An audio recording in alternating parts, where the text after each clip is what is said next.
বাসা থেকে তোমাকে পছন্দ হয়েছে? হ হ, বাসা আমাকে পছন্দ হয়েছে। তাই না আর কি, টাকা পয়সা দিয়ে বাসা উঠা যাও। কিন্তু আঙ্গো একটা সমস্যা আছে।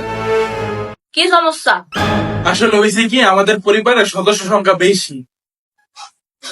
সদস্য সংখ্যা বেশি? কয়জন আছো তোমরা? আমরা 35 জন থাকবো। হাই সর্বনাশ, এত মানুষ কে এখানে থাকবো তোমার সাথে?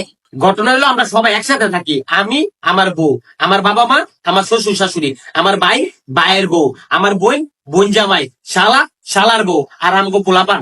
হয়েছে বুঝবার পারছি জয়েন্ট ফ্যামিলি থাকতেছো, ভালো কথা। এই যুগে এরকম ফ্যামিলি পাওয়াই যায় না।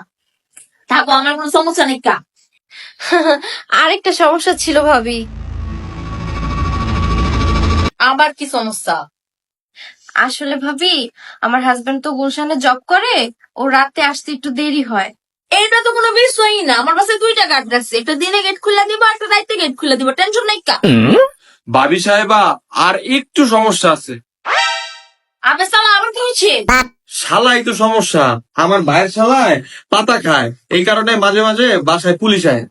এটি কোনো বিষয় না। আমার বাড়িতে পুলিশ আইবো, এত বড় সাহস পুলিশের হয় নাই। কা তয় ওরা পাতা খাইবার নিষেধ করো। আরেকটু সমস্যা আছে, আমগো বাসায় মাঝে মাঝে বন্ধু বান্ধব আড্ডা দিতে হয়। কি হচ্ছে তাতে? দুস্থ থাকলে বোঝাইবো, খিলাইবা, খাইবা। আরেকটা সমস্যা আছে, আবার কি হয়েছে?